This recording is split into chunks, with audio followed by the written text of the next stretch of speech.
పుచ్చుకొని ఏమీ తక్కువ లేక ఉన్నాను.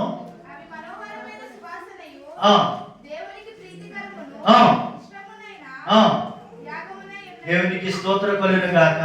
ఒక మనిషి పంపించేటువంటి విశ్వాసుల యొక్క కానుకల గురించి మాట్లాడుతున్నాడండి. ఏమంటాడండి ఆయన? సమృద్ధిగా పంపించారు. మీరు అందింది నాకు. నీకెవరన్నా కానుకిచ్చారనుకోండి, ఎవరన్నా కానుకిచ్చారనుకోండి, ఆవిడ అంటాడు మనసులోనూ, ఎంత ఉంది, ఇదేనా ఇవ్వటం కదా? నిజమా కదా? ఆ మాట వాస్తవా కదా? చూడండి, ఏమి ఇచ్చినా వాడు ఎలా తృప్తిపడ్డాడు. కానీ ఇక్కడ పరిశుద్ధ గ్రంథంలో ఒక భక్తుడు చెప్తున్న మాట ఏంటంటే తెలుసా? నువ్వు పంపించిన ప్రతి వస్తువు కూడా దేవునికి ఇష్టమైనటువంటి యోగంగా ఉంది, ఇష్టమైనటువంటి బలిగా ఉంది, ఇష్టమైన కానుకగా ఉంది. పంపించిన వ్యక్తి హృదయాన్ని చూశాడండి, ఆయన కానుకను చూడలేదు. ఆయన నేనున్నానని గుర్తు చేసుకుని అంత దూరం నాకు పంపించాడు ఒక ఎపఫ్ర వలన. ఆ కానుక నాకు ఎంత ఇష్టమైందని తెలుసా? కానుక కాదు, ఇష్టం కాదు, పంపించిన నీవంటేనే నాకు ఇష్టం. అది దేవునికి ఇష్టమైనటువంటి బలి అంటే, ఇష్టమైనటువంటి యాగం అంటే, ఇష్టమైనటువంటి కానుక అంటే. చూడండి, ఎందుకంటే ప్రేమ దేవుని పిల్లలారా, దేవుని యొక్క వాక్యం చాలా స్పష్టమైనటువంటి మాట. దేవునికి ఇష్టమైనటువంటివి బలి కాదు, హృదయము. దేవునికి ఇష్టమైనది మనిషి కాదు, మానవత్వము. దేవునికి ఇష్టమైంది ఏంటనంటే భక్తి పరులు. దేవునికి ఇష్టమైనది ఏంటనంటే విశ్వాసము. ఇంకా చాలా ఉన్నాయి. సామెతల గ్రంథంలో 12వ అధ్యాయంలో మాట చూద్దాం. తీయండి ఒకసారి. సామెతలు 12:22. 12వ అధ్యాయం 22 వచ్చింది. మళ్ళీ ఒకసారి. అబద్ధమాడు పెదవులు దేవునికి స్తోత్రం కలుగును గాక.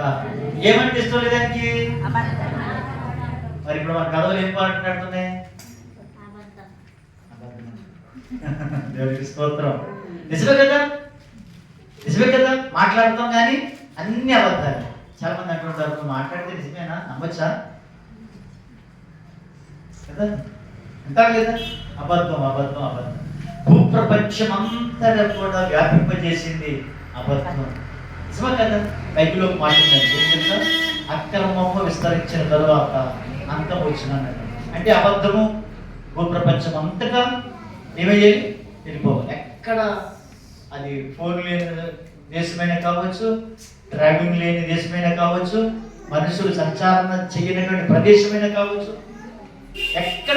ఎక్కడైతే ఏ దేశమైతే ఉందో, ఏ మనుషులైతే ఉన్నాడో ఆ మనుషుడికి ఆ భాషలో అక్రమం అనేది వెళ్ళాలి, అబద్ధం అనేది వెళ్ళాలి. ఏది అబద్ధం? దేవుని ఆరాధన చేయటంలో కూడా అబద్ధం, ప్రార్థించడంలో అబద్ధం, చెప్పడంలో అబద్ధం, బ్రతుకులో అబద్ధం. ఎన్ని అబద్ధాలు చేసి మనం బ్రతికినా చివరికి మాత్రం ఒక నిజం చెప్పాలి. ఆ నిజం చెప్పే ధైర్యం నీకు ఉందో లేదో నాకు తెలియదు. యేసు మాత్రమే నిజమైన దేవుడు అని చెప్పాలి, ఆయనే రక్షకుడు అని మాత్రమే చెప్పాలి.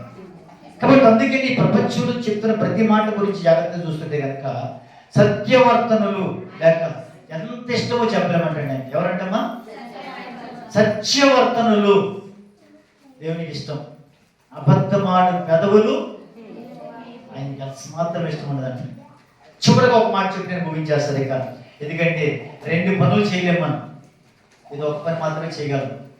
కాబట్టి ఆ ఒక పని చేసి ముగించేసుకుందాం, ఇంటికి వెళ్ళిన తర్వాత చూసుకుందాం అందరం. ఓకేనా? సరే, పరిశుద్ధ గ్రంథంలో చాలా ప్రాముఖ్యమైన మాట కూడా మీకు చెప్పి నేను ముగించాలనుకుంటున్నాను. ఎందుకంటే మార్కు సువార్త, ఇంటి ఒకసారి మార్కు సువార్త 1వ అధ్యాయం.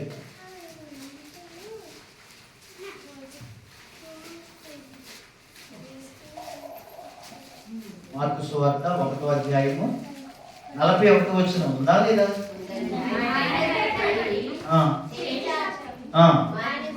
పుట్టి దేవునికి స్తోత్రం కలుగును గాక.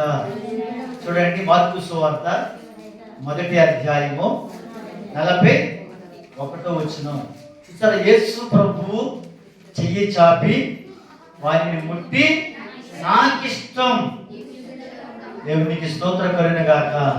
ఈయనేమడిగాడు? నీకు ఇష్టమైతే మనం ఏం అడగాలి? అది నా ఇష్టం ఇది అని చెప్తే ఎవరో తీర్చరు. ఏదైనా సరే అడిగే విధానంలో ఉంటుంది, మాట్లాడే విధానంలో ఉంటుంది. నిజమా కదండి? కదమ్మా? అడిగే విధానం బట్టి ఉంటుంది, మాట్లాడే విధానం బట్టి ఉంటుంది. కాబట్టి ఇప్పుడు ఏమంటే ఇష్టం అంట? నీవు నాకు ఇష్టం, శుద్ధుడవు కొమ్ము. చూడండి, ఆయన అడిగిన మాట ఏంటంటే, నీకు ఇష్టమైతే నన్ను శుద్ధినిగా చెయ్యము. వేడుకొనగా కనికరపడి చెయ్యి చాపి ముట్టి నాకు ఇష్టము. ఇప్పుడు ఈ రోజు నీకు ఏమి ఇష్టం? ఈ లోపల బ్రతకటం ఇష్టమా? దేవుని రాజ్యంలో చేరటం ఇష్టమా? ఈ లోకంలో మనం కొంతవరకు బ్రతకాలి, ఉండాలి. అలాగని అసలు నేను ఇంకొక రకంగా చెప్పట్లేదు. ఎంతవరకు ఉండాలో అంతవరకు మాత్రం మనం నివాసించాలి. కానీ మన నివాసం పూర్తయిన తర్వాత మనం వెళ్ళవలసినటువంటి ప్రదేశం ఒకటి ఉంది. అవునండి, సామెతల్లోనూ పరమగీతాల్లోనూ ఉంటుంది ఒక మాట. సొమ్ము సంచి తన ఇంటికి వెళ్ళిపోయాడు. ఆయన సొమ్ము సంచి అట్టుకుని మరలా పున్నమి నాటి వరకు తిరిగి ఆయన ఇంటికి రాడు అన్నాడు. అలాగే లోకాసు వార్తలో కూడా కనబడుతుంది ఒక మాట. అదేంటనంటే తన యాచక ధర్మం ముగించుకుని తన ఇంటికి వెళ్ళిపోయాను. అది ఎవరి గురించి అంటే జకరియా గురించి ఉంటుంది కదండి. యాచక ధర్మం ముగించుకుని తన ఇంటికి వెళ్ళిపోయాను. ఇప్పుడు మీరు ధర్మము, ఏ ధర్మము? భూ సంబంధమైన ధర్మం. ఈ భూ సంబంధమైన ధర్మం ఏది? బ్రతకటం. దేవుడు నన్ను పంపించాడు కనుక నేను ఎంతవరకు బ్రతకాలి? ఒక తండ్రిగా, ఒక సేవకుడిగా. ఒక తండ్రిగా నన్ను ఇచ్చాడు, ఒక కొడుకుగా నన్ను ఇచ్చాడు. ఆ తర్వాత ఒక తండ్రిగా చేశాడు, ఒక భార్యగా, భర్తగా చేశాడు, తండ్రిగా చేశాడు. ఇప్పుడు నన్ను ఒక సేవకుడిగా చేశాడు. ఇప్పుడు సేవకుడి యొక్క పాత్ర ఎంతవరకు నాకు తెలియదు. అది ఎప్పుడు ముగిసిపోద్దో, ఎప్పుడు రాలిపోద్దో తెలియదు. కానీ ముగిసేటంత వరకు నేను ఏ పాత్రలో ఉండాలి? ఇప్పుడు అందులోనే ఉండాలి, సేవకుడిని. నేను వాళ్ళ తండ్రిగా ఉంటానంటే కుదరదు. లాస్ట్ ప్రయత్నంలో లాస్ట్లో నాకు ఇచ్చినటువంటి ఉద్యోగం ఏంటంటే సేవ, పరిచయం. ఇప్పుడు నా ప్రయాస, నా బొగ్గు పంత ఏంటో తెలుసా? వాళ్ళు ఎలా ఉన్నారు, వీళ్ళు ఎలా ఉన్నారు, వాళ్ళు ఎలా ఉన్నారు, వీళ్ళు ఎలా ఉన్నారు అనే దానికంటే ఎక్కువ ప్రయాస ఏంటంటే ఎక్కడ పడిపోతానో, ఎక్కడ కూలిపోతానో, ఏ పరిస్థితి ఉందో, ఆ పరిస్థితి ఏమవుతుందో అన్నటువంటి ఒక భయంతో మాత్రమే బతుకుతున్నాను. విశ్వాసం బతకడం కోసం కాదు, విశ్వాసం. చాలా జాగ్రత్తగా చూసుకోవాలి. ఎందుకు తెలుసు అంటే, ఎందుకంటే ప్రేమ దేవుని పిల్లలారా, దేవుడు మనం నమ్మి నేనంటే ఆయనకి ఇష్టము కనుక ఆయనకి ఇష్టమైన పని నాకు అప్పచెప్పాడు. ఆయనకి ఏమి ఇష్టం? చూసారా, ఎవరికైనా ఇష్టమైతేనే కత్తెరం ఎత్తారు. ఎవరికైనా అప్పుడు దాకా ఎవరి దగ్గర ఉంటుంది కత్తెరము?